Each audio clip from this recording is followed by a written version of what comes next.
Vena Melinda cabut laporan seperti Lesti Kejora, benarkah? Begini kata sosok ini.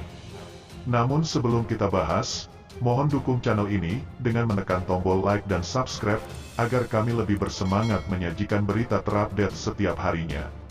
Sunan Kalijaga sebagai kuasa hukum berharap kasus kekerasan dalam rumah tangga, KDRT, yang dilakukan Ferry Irawan pada Vena Melinda berakhir damai. Bahkan, ia berharap Vena Melinda mencabut laporan seperti yang terjadi pada kasus KDRT yang sebelumnya menimpa Rizky Bilar dan Lesti Kejora. Mas Ferry Irawan hari ini menghubungi saya terkait persoalan rumah tangganya.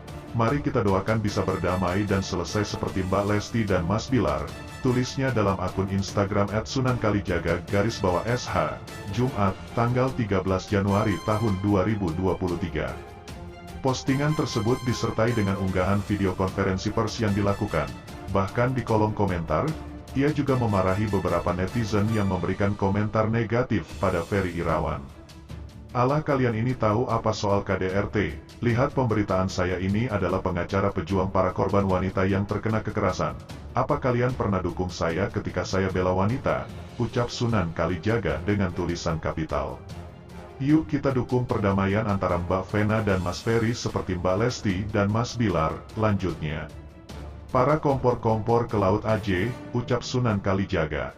Sebelumnya, Sunan Kalijaga juga mengungkapkan bahwa tensi darah Ferry Irawan langsung naik setelah ditetapkan sebagai tersangka.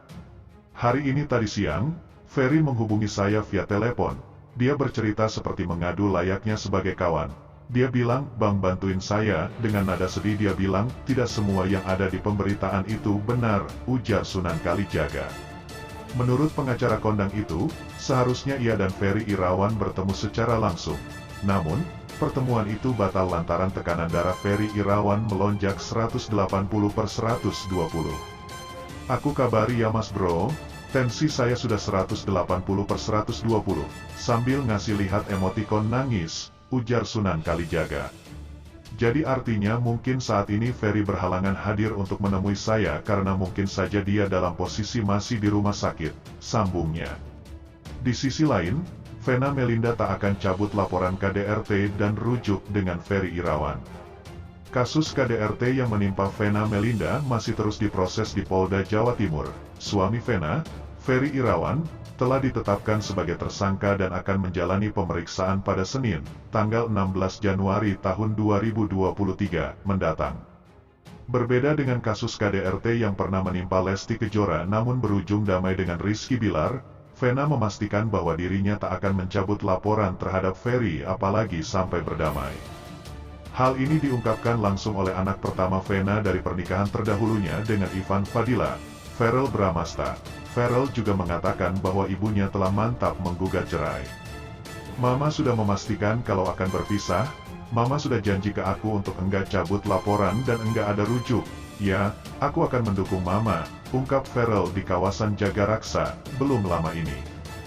Verrel juga tak mempermasalahkan apabila kehidupan rumah tangga sang ibu kembali berantakan. Verrel merasa Vena lebih baik hidup sendiri bersama anak-anaknya daripada harus disiksa oleh seorang pria. "Aku akan lebih terluka lagi kalau lihat Mama dengan kondisi seperti ini terus. Aku rasa divorce atau kegagalan dalam pernikahan itu bukan hal yang harus membuat kita malu. Ini bukan aib karena kita tahu situasi rumah tangganya seperti apa. Kalau itu, cerai, jalan terbaik, ya, mau bagaimana lagi," tuturnya. Lantas, seperti apa kronologi awal yang diceritakan Vena kepada Verrel terkait kekerasan yang dialaminya? Kalau menurut cerita Mama, pagi-pagi mereka argumen, berantem, tiba-tiba badan Mama ditahan sama badan dia ke tembok dan kepalanya ditekan sama kepalanya si Ferry, ujar Verrel dengan geram. Saat disinggung mengenai apakah Verrel akan memaafkan Ferry Irawan, mantan kekasih Natasha Wilona ini tak mau menanggapi. "Jujur yang aku pikirkan sekarang kondisi Mama," pungkasnya. "Nah, bagaimana menurut kalian?"